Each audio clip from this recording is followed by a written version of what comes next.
Good evening, how are you?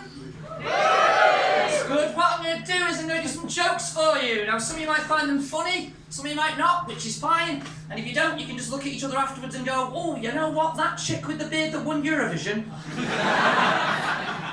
Better singer than a comedian, wasn't she? So, hello, my name is Preston, 3-time North West Regional semi-finalist of the Charles Manson lookalike competition. And he died last year, which means this year's competition got it in the bag, oh man! See, if Manson chose to have been a comedian like me and Kimmy, he probably would have been revered more, wouldn't he? Because you see, most acts you see will end on a story or a punchline. Manson, if he'd have been a comedian, would have ended his material by putting the Beatles on, making everyone get naked, dance, take acid, and have an orgy, right? Now, confession, Glasgow, I've never entered a gig like that before. But I've never been here before. You seem like a nice bunch, so... Tonight might be the night. What's your name, sir? Pardon?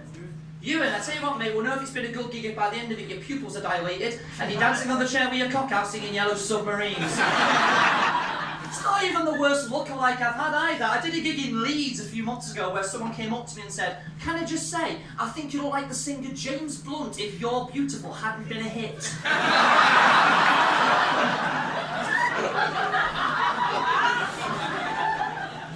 But this is nice. I was in Edinburgh. I had the worst gig of my life in Edinburgh. Not the gigs I did with Kimmy, but I did a gig. First day I was in Edinburgh, and there was about as many people in the room now as there was at this gig. And I got on stage and realised that half the audience were children aged 7 to 10. And I thought, well, golly gosh.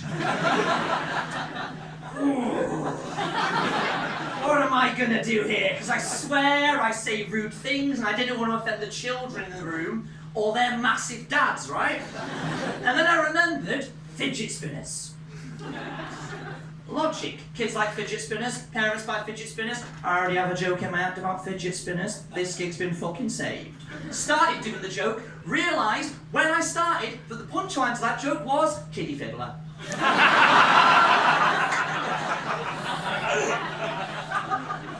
For 5 bonus points, Ash, could you have made that situation more awkward? You better fucking did, mate. There was a kid sat where you are in the front row, shook his head confused, and what I did was a cardinal sin that comedians don't usually do. So after saying kiddie fiddler to a room full of children and their parents, what I did was I failed to read the mood of the room after that.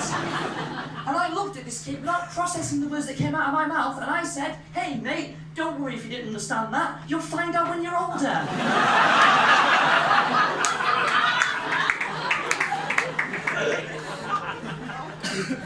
It got fucking worse. Because then I realised what I said, and I was trying to backtrack out the situation. So I said, not that anyone would, to his dad.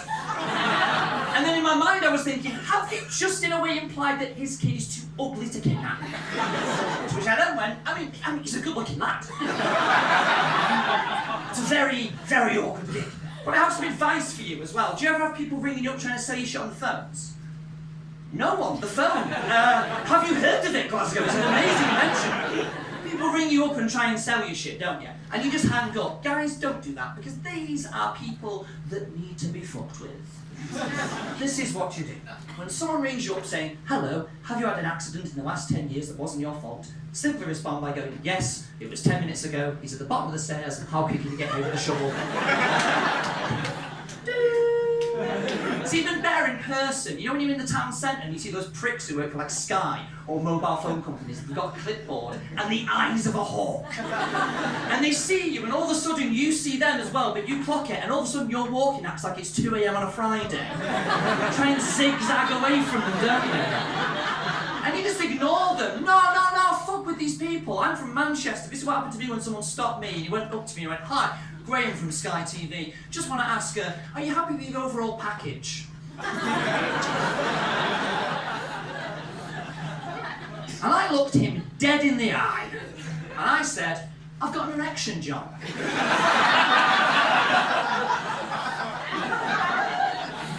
So as it comes to my overall package, doing just grand, mate. That's how I got a free Sky Sports upgrade. I figure that if comedy doesn't work out, I'm going to do something else in my life as well. I always wanted to be going into music management, purely to be the manager of the first ever human centipede boy band. Some people aren't into that idea. I mean, you'll be into it. Look out for the first hit by One Digestion. You know?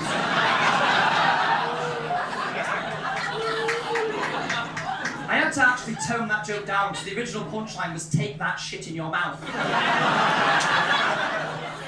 And that was bad taste.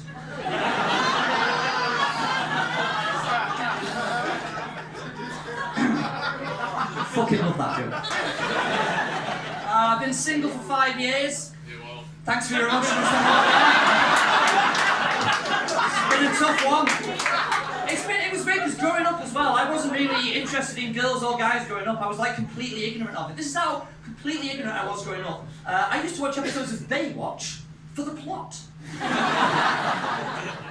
Tried speed dating, didn't know how it worked, took it quite literally, turned upon like the glow sticks, off my tits and amphetamines. Wanted to learn a foreign language as well. I'm in Berlin next month doing gigs, and it worries me because I actually grew up in Berlin. I'm from an army brat family, and I lived there for 6 years, and all the German I knew as a kid was stuff I heard on like the radio and the telly, because I couldn't read, and that meant that playground banter, pretty fucking difficult.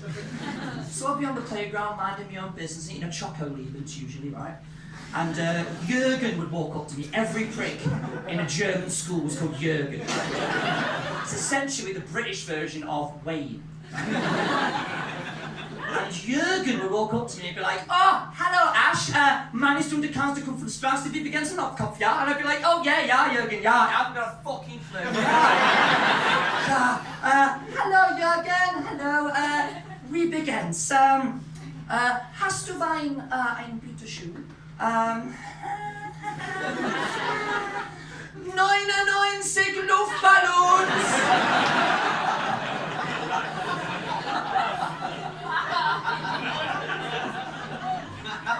We're gonna finish on this story about something that happened to me on a train, right? Now, as you know, comedy is a very late night job, and I don't drive, which means that I usually have to get the last train home from a gig. Now, you've all probably got the last train home before. Have you ever done that? Yeah. Fantastic. Okay, now some of you will probably know it as the drunk train. I like to call it Agatha Christie's Murder on the Trans-Pennine Express. I'm on this train, right, and there's one seat available on this train, and the woman next to this seat, right, was a nun, of all people. And she had her bag on the spare seat, which in my opinion, Glasgow made her a nun with a bad habit. Yeah, get fucked, great pun. Anyway. And I said, "Is there anyone sat there?" And she said, "Yes."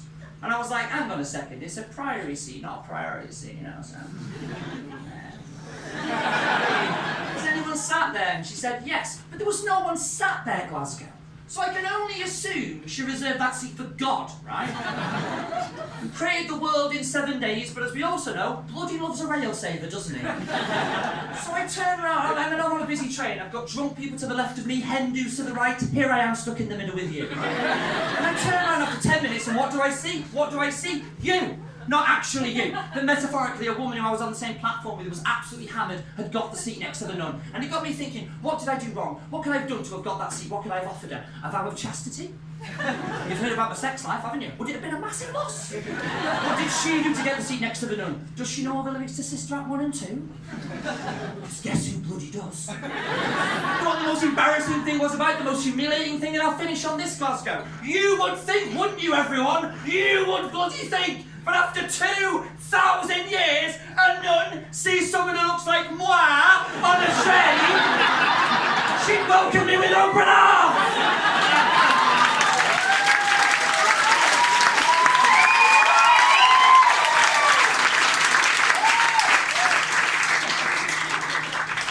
Amen. You've been lovely, thanks very much. If you want to follow me, you can. I'm getting the 10:30 from Glasgow Central. I've been Preston, enjoy your night, stay alive!